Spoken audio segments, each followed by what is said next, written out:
Hello mga Lods, magandang tanghali. Bumalik ako dito ngayon sa Balkay Boot Farm. At ito na, nung unang upload ko is maliliit pa ang mga soybeans na to. Ngayon malalaki na at mga bunga na siya. At malapit na itong mag-harvest.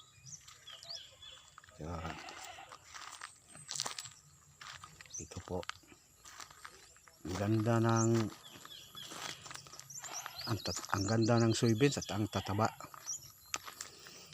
Yan, kita nyo yan. Ayan. Yun, may mga bunga na siya.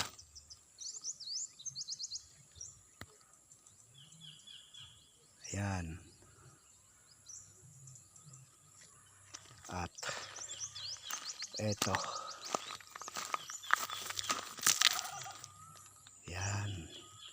Ito po ang bunga niya.